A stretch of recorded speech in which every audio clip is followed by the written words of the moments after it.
homework. And then he was like, oh, I didn't want you to forget your computer. So I was like, can you take this to the car?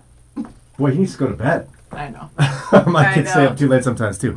But okay, so you'll be seeing us eating this. We're not trying to be rude, but you know, it is so we can't give you a bite in there. I'm gonna put the link to the recipe for those who are curious, and then you'll see pictures and stuff. And what is it? What is it called? I'm gonna try to say it, but if I do, you're gonna correct me. So go ahead. You can do it. Try it first.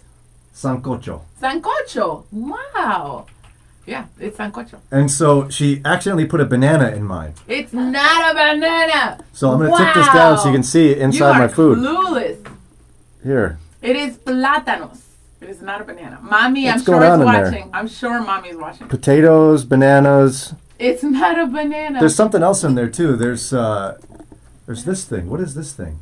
Oh. What's that? That's roots. That one's yuca. Yuca. So it's a bunch of like roots. Yuca what? And then there's this orange thing. Is that a squash or sweet potato? That's like a type of sweet potato. I don't know. Oh, it's a sweet potato. Okay. I struggle translating the things. And then there's some pork in here, but there's also some bones in there, so I don't eat the bones. Don't eat the bones. Don't chew on them. It'll hurt you. And then there's this thing. It's like a squid. No, that's dumpling. That's it's a dumpling. Dumpling. I think that's how you guys make it. Okay, I'm gonna try this. Are you afraid? You haven't? No, I'm not afraid. Yet? I'm concerned that you put a banana in my food. It's hot bananas? It's not a banana. You've never heard of plantain? I know I have. I'm just giving you a hard time. I'm having when I was in Ghana, it's a big side dish. It is. I've plantains. Heard. Yeah. Do they eat it sweet? I'm not in charge of that. I don't know. They fry it? We don't do that in Minnesota. Wow. Amora, what's up, girl? She texted us today. Rob is here. Eva's here. Josh. Miss Anita's on. Wow, and you're not sharing with her. Jannelle says good morning. Callie says good morning. Y'all, he's eating sancocho. Mommy made it for him. What do I eat first, though? I can't get all of it. You're like just stirring it. Can you eat it? But what's the first bite? Usually what people do is they take a little bit of this and put it on top of the rice and then eat it together. But like, I have to choose. Eat it with the meat or with the dumplings. Wow, okay. Brian. It is so good. You like it? So good. Kelly likes it. Okay, I'm going to get a little bit of meat here. I'm going to get a little bit of amazing. Meat on the rice. I'm going to take some dumpling. I'm going to dump it on there. What if you don't like it? It's all live. I'm pretty easy to please food-wise. Oh, really? I'd be surprised if I didn't like it. Okay. Hey, Kelly. I'm following your instructions. Got a little dumpling, little meat. Yeah. Hi, Victoria. Is your mom watching? No, she's not on there yet. It was good. Hey, good. I'm not surprised your mom's a great cook. Mm-hmm. I've had your mom's cooking. Someday I'll try yours. I've never had that, but. Yeah. What? Yes, you have. Actually. One time we came over and we had a whole bunch of Dominican stuff, but your mom made it. Yeah. Isn't that messed up? I cook though. Okay. Nathan, what's up? Mike says, Brian, does it need to be blended and do you need to use a straw? No, he is old. But culturally speaking, like, I don't necessarily always have giant pieces like this. Like, if I were to make a stew, white guy stew, all the pieces are chopped small enough so that when you take a bite, you can spoon up everything into one bite. So opposite, right? To this. Yeah. No, and I'm not saying it's wrong or bad. I just you said take a bite. I don't know if I should have the banana first. Or... Like... So when do I have the banana? You said, where do I start? Yeah. When do I have the banana? Whenever you want to, Brian. It's all yours. No, but it's like, so would you just have it in one bite? You're done with banana then in there, plantain. You're done. Like you just do it all in one bite, or you cut it? No, you do a little bit of this. Like I love dumplings. But so. you slice your plantain in half or something with your spoon? Yeah. Because that's my fear with thinking. Well, no, but like I don't want to just get rid of it in one bite. I want some in that later bite. Callie says it looks interesting. Interesting. You like it? That was a struggle. Yeah, it's good. Wow, you do a lot of thinking. Dude. I like it. Hey guys, I on do YouTube, think about food. What's up? You don't think about your food when you put it in your mouth? Where should I start? No, I'm thinking about what's the ratio of water in my glass to food left on my plate. You've said that before. If the ratio isn't quite right, I have to get up and get more water. when I keep the ratio going, That I is think about so what weird. order I'm going to eat things in. In fact, a lot of times what I want to do is save some of my very favorite part for the end. But yeah. It's the experience. So what do you do if Sarah reaches over and takes some? She doesn't do that Or anymore. drinks some of your juice? She doesn't do that anymore. She knows better. Anymore? Wow, so did you tell her to stop? She'd watch my look of shock and disappointment when she messed up my ratio of water to food. Wow. It was disappointing. And then you said water, like you can't just get up and get some more. Why can't she get up and get some more if she needs water? This is a woman thing. Wow. You need to get up, not me. But you Nathan don't wants- analyze. You don't like look at your plate and go, "This is my favorite part. This is my least favorite part. I'm going to start with the vegetables. Maybe I go leave back my to this." favorite to the end. But you just start shoveling. You're just Wow. Brian! I'm not oh my thinking. goodness, what the In my heck? mouth. No, but Thank there's you. people on my wife's side of the family that they don't think about what they're eating. Their role is, I'm going to see how fast I can get this in my mouth. I got kids. And they're like just, that. they're not even thinking about it. They're just Oh throwing my it in and God. swallowing it before they taste it. That's hilarious. Like the order of flavors matters to me, the mix of flavors.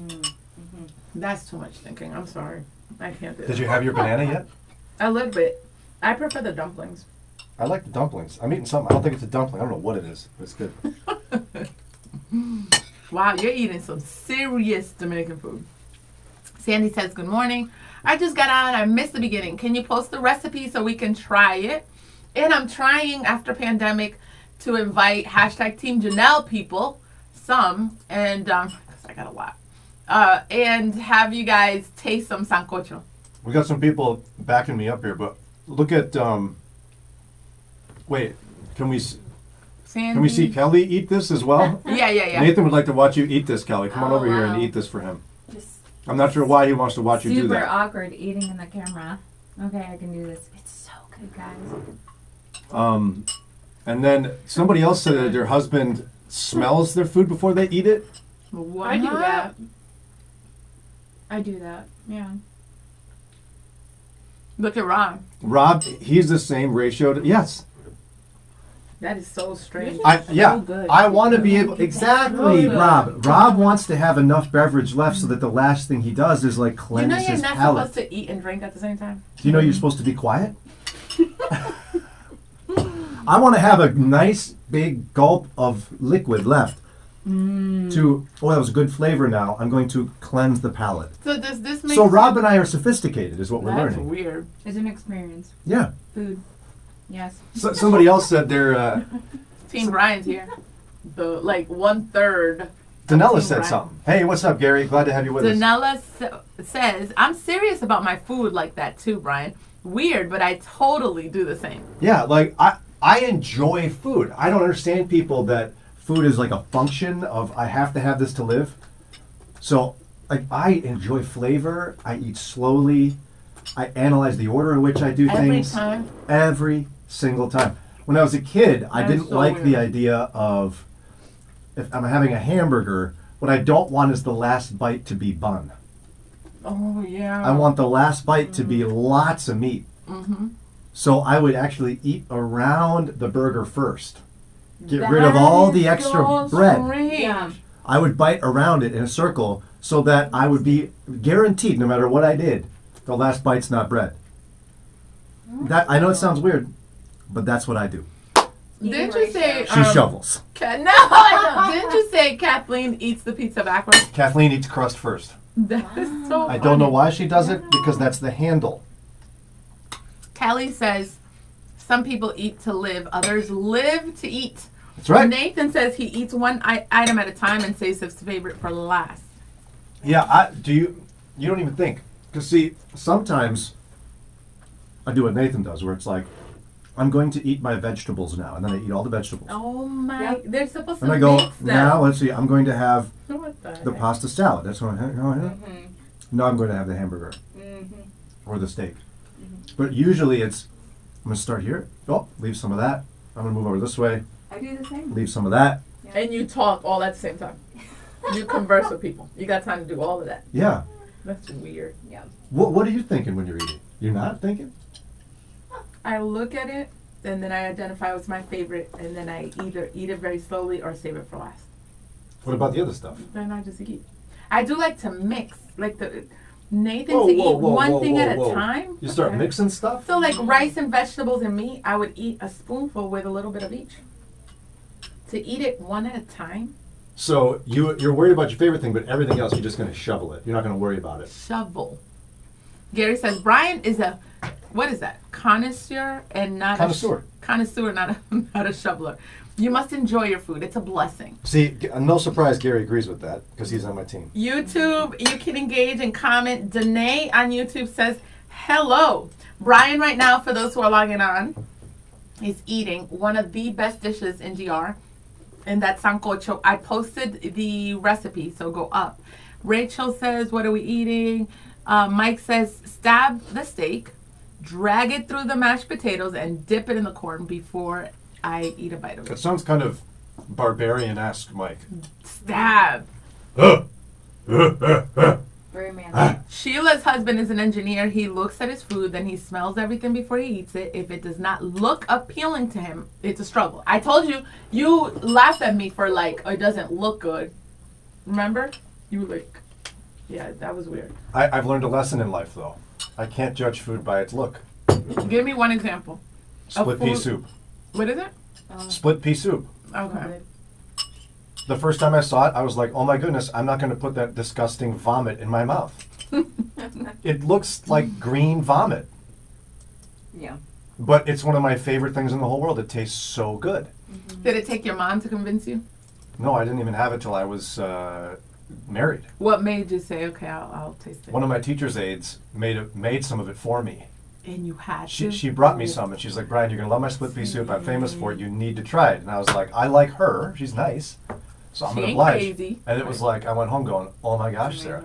Then I saw somebody one time with their chili and cornbread, take the cornbread, plop it in the bottom of the bowl, and pour chili over it. Never ate chili the same again. It's a game That changer. is crazy. Octopus looks nasty, but I think when it's cooked right, it Octopus tastes good. sounds nasty. I had so I'm not when I was in eating that. Greece, it was as if the chef took an octopus and just chopped the legs off and threw them on the grill, That is and when they were cooked, threw them onto a plate. So it was like an octopus leg, but it was really good. Yeah. It tasted good. Rachel's laughing that you said green vomit. And does. Daniela recruited her sister to join Renew, and they're so excited. Renew. Men and women. Men, you got to tell your ladies, share it on your page. The Renew Conference, September 12th. It's only $10, and we only have 500 virtual seats. It's in the comfort of your home. It's a webinar.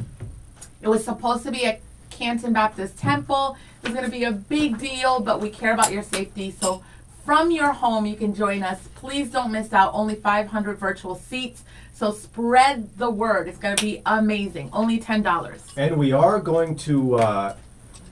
We're even more solidified that the canoe trip is going to happen. Oh, yeah. We'll tell you more of the exact date and the location coming up soon, but it's going to be in the Amish country area, and it's going to be in like mid to late August. We're going to tell you when and where we're going to be there and invite you just to come too. It's not buying tickets to us or anything. Mohican. It's at Mohican. But we don't know what we're going to say. Share more. Wow. You looked at me and you were like, wow, Jannelle. But make sure to stay tuned because we'll share more details. It's going to be fun, and you'll watch us live. Brian's going to be struggling. Sarah's going to be yelling at him. No? So just, no, we're going to destroy you all. Len can't wait. As soon as I told him that, he's like, I'm going to get him. I'm going to get him. And then he just told me, baby, can you please He's got watch? one problem. I believe that he could, but he's got one problem. What? You're in his canoe. That's what he said. He's like, can you go on YouTube and watch a video and learn how to row? So, yeah, and so plan on taking like a half day on a Friday, you and your spouse. Okay. It'll be a couples thing. You can come if you're single, too. So Oh my God. they have kayaks and all that. You can bring a friend, whatever you want to do. But plan on a half day on a Friday coming up in August. So she's going to keep eating or shoveling. I'm going to be able, I want to savor this, so I'm sitting a little bit now Oh in the my rest of my God. bowl. And thank you again to Jannelle's mom for providing this for us today. We've been talking a little bit today about an article we thought was pretty interesting. It's from Medium.com. It's called 5 Things I Wish My Father Told Me About Marriage. And what we discovered as a group, maybe you're different than this, but none of us on the morning show team ever had a parent sit down and go, you know what, you're going to be married someday, and or you're about to get married, let me give you 5 pieces of advice, or here's what you need to know. We all have great parents. Mm-hmm.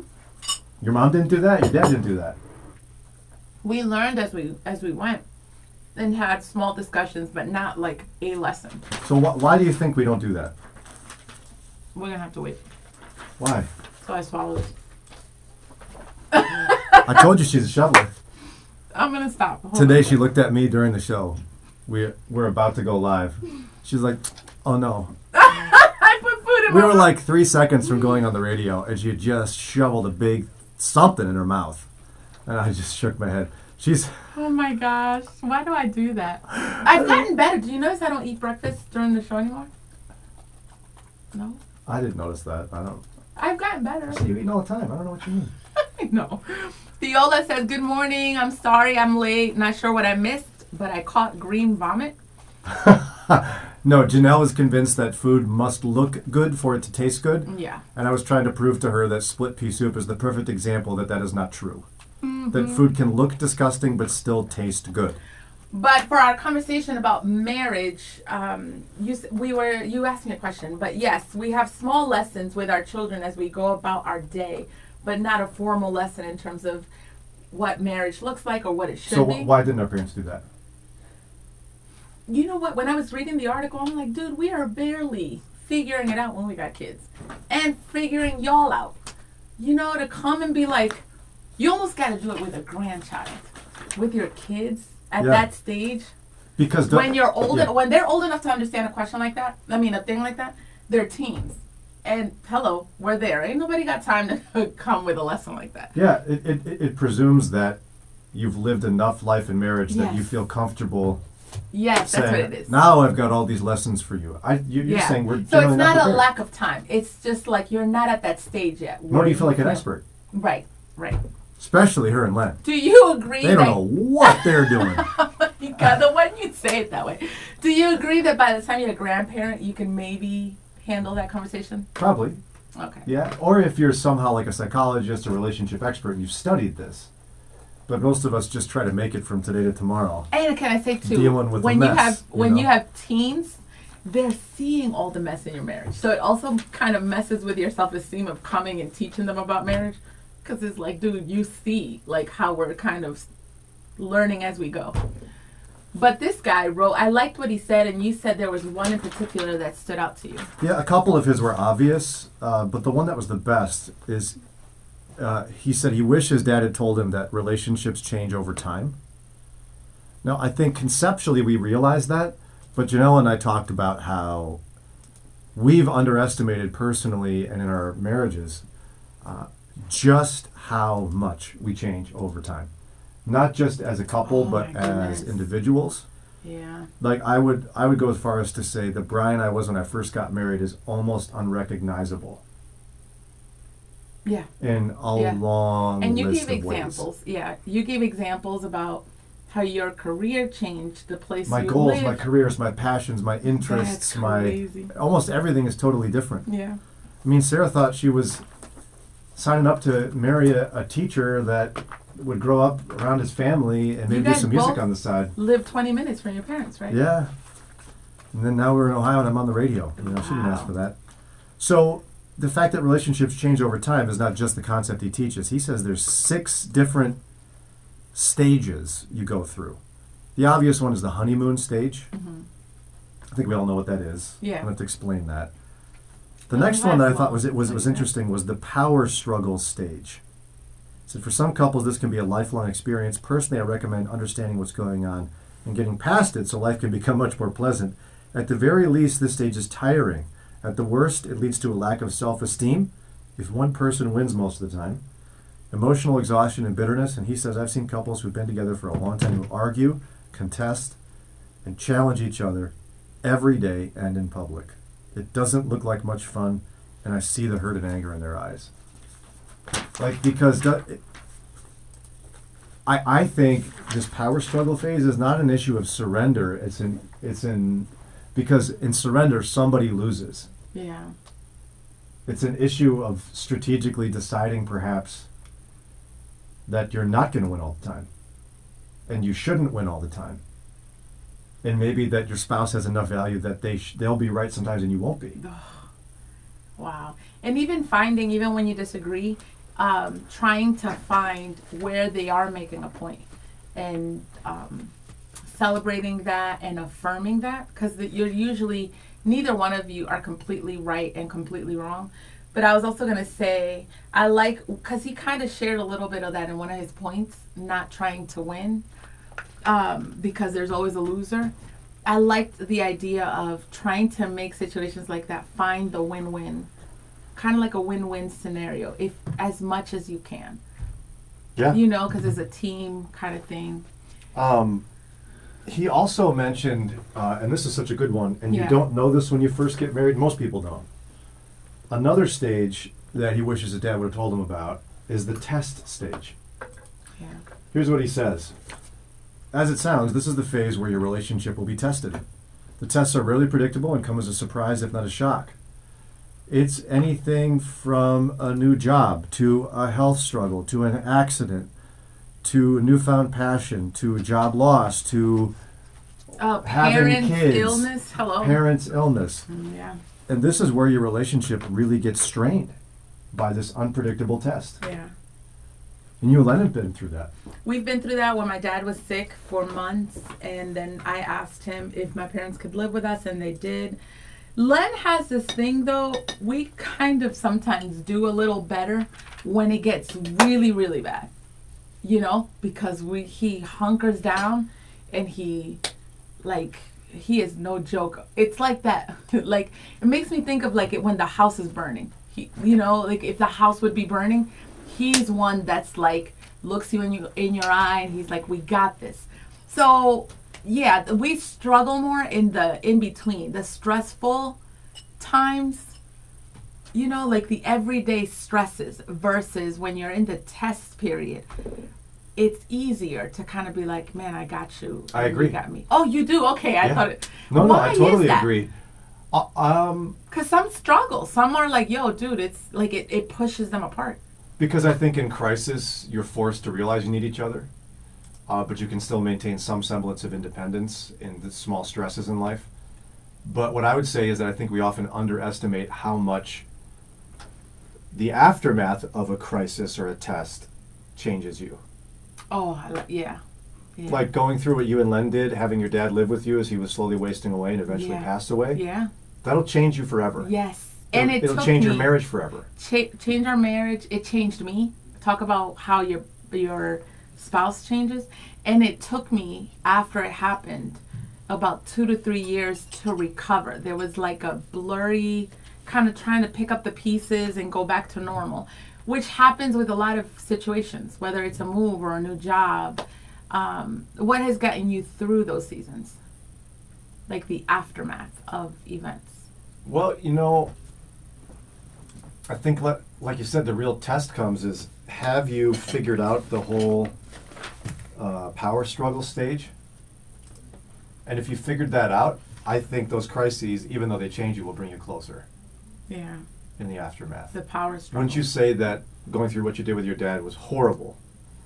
But I would imagine it brought you and Len closer. Yeah, it did. Because of things he had to do for me and for my dad, kind of proved like, oh my gosh, he loves me, you know? And so in situations now, I can look back at that and say, you know how we say but don't appreciate the whole, man, we're on the same team. Even when we're arguing about everyday stresses, you forget, like, dude, like, this is somebody that has my back in the worst of times. Nathan says, the test stage is hard. My wife and I are in the stage with struggles that I go through, and my wife has health issues. Oh, sorry to hear that. Yeah, man. that's hard. Callie says, or I'm trying to find where she starts. Nathan is saying he definitely learns. Callie says, I think the example of our marriage speaks way louder than any word lesson in terms of for the children. Mm-hmm. We'll share the link to the article. Kelly, can you get that on there? Or did you already? I already did, yeah. Oh, wonderful. Thank you. Sue says, I agree with that fella and with Brian. When someone wins in a marriage, they both lose. That's where, if you're a Christian, we need to listen to the wise words of God and Jesus, about relationships. Rod says, I got one piece of personal advice. I was 5 years old, and after a scuffle with my cousin, my grandma gave me a firm swat and then looked at me in the face and said, we don't throw punches. My 15-month-old brother and I would have disagreements, wrestling episodes, but neither of us threw punches. Callie says, would learning how to trust someone again be a form of the test period? What do you think? Probably. Yeah. Because there's other stages too. Your mom's on. Yeah, of course she is. Go ahead. Where's your mother? Mommy's not even here. She's like, I'm tired of y'all. I just cook for y'all. And as we hear more of your thoughts on this idea, Yeah. again, we're looking at an article called 5 Things I Wish My Father Told Me About Marriage. I did not write this. It's somebody else. One of the points we're focusing in on is that relationships change over time. Mm-hmm. And this author has 6 different stages in a marriage relationship. We talked about the honeymoon phase, the power struggle. There's a healthy, committed phase. I ignored that because it's obvious. The test stage we just talked about. Here's one more for you. The old hat stage. You know you still love your spouse, but you may not feel in love anymore. He says, I call this the old hat stage. The relationship's well-worn, comfortable, predictable. No surprises here. Doesn't sound so bad, right? He said, beware, this is a dangerous time because affairs abound at this time, and people try to wake up to life and get in touch with their passions and excitement. Like, you can't settle for the old hat stage. Yeah. For just familiar and comfortable. And it's so easy to. Yeah. When you use the word comfortable, I was like, man, that sounds like good, you know? So I can see, maybe those are, because I've heard of those marriages being the ones that when the kids leave, like there's no argument, straight up argument, but they're comfortable. And then the kids leave and then they look at each other like, man, you know, you can become roommates. Donella says, thank you for the link. She texted it to her husband. Viola, hey, she said her husband and her took care of her mother for 12 years. Now, who's in that same age bracket? It was an experience that taught me a lot. I bet. And I bet that was a stressful 12 years in your family. Yeah. That's a 12 years of the testing phase. Yeah. Because Yeah, it's especially hard. caring for elderly parents can be a real challenge. Yeah. So, yeah. There's not much more. Well, good thoughts then, family. We got to run anyway. And I hope you consider this. I think it's worth talking about. Yeah. And thinking about those stages. Maybe even ask your spouse what stage you've been through and you're in. And Do like Danella and text it to your spouse. And, you know, it'll be a great conversation this week for you guys. And thank you for coming.